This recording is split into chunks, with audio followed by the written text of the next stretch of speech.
सूरजपुर नाम का एक छोटा सा गांव था जहां जिंदगी बहुत सादगी से चलती थी। उसी गांव के एक किनारे मिट्टी का एक छोटा सा घर था।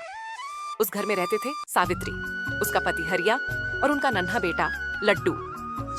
सावित्री बहुत मेहनती और समझदार औरत थी, लेकिन हरिया का हाल बिल्कुल उल्टा था।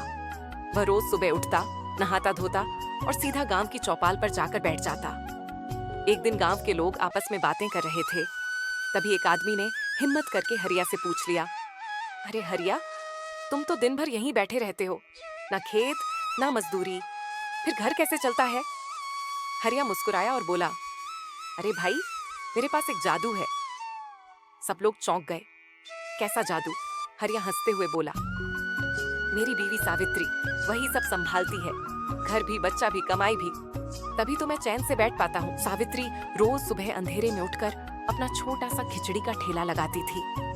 उसकी खिचड़ी बहुत स्वादिष्ट थी, लेकिन फिर भी ज्यादा ग्राहक नहीं आते थे।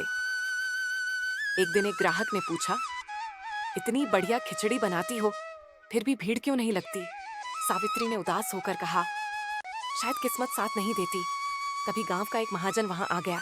कड़क आवाज में बोला, सावित्री, तुम्हारे पति ने मुझसे उधार लिया था, पैसे कब दोगी? सावित्री घबरा गई।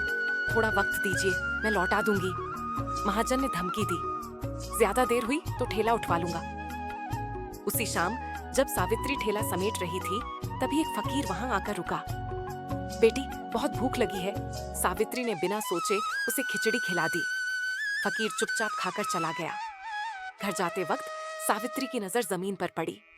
वहां एक चमकता हुआ बर्तन पड़ा था। वह उसे घर ले आई। उसे क्या पता था, यही बर्तन उसकी जिंदगी की दिशा बदलने वाला है। रात में अचानक तेज रोशनी हुई और एक जिन प्रकट हुआ। डरो मत, मैं तुम्हारी 2 इच्छाएं पूरी कर सकता हूँ। सावित्री घबरा गई, लेकिन जिन बोला, सोच समझ कर मांगना। अगली सुबह हरिया ने वह बर्तन कबाड़ी को बेच दिया। सावित्री टूट गई, लेकिन उसी दिन उसे समझ आया, जिनकी पहली इच्छा पूरी हो चुकी थी। उसकी खिचड़ी अब अद्भुत स्वाद की हो गई थी। फकीर फिर आया और उन्हें जंगल की एक गुफा तक ले गया, जहाँ कई जिन रहते थे। सावित्री ने अपनी खिचड़ी वहां रखी। खुशबू फैलते ही एक जिन बाहर आया। एक इच्छा मांगो। सावित्री ने गहरी सांस ली और बोली, हमें ऐसा वरदान दीजिए कि हमारा परिवार हमेशा मेहनत, शांति और संतोष के। कुछ दिनों बाद ठेला वापस मिल गया। हरिया भी काम करने लगा। कर्ज उतर गया। घर में शांति आ गई।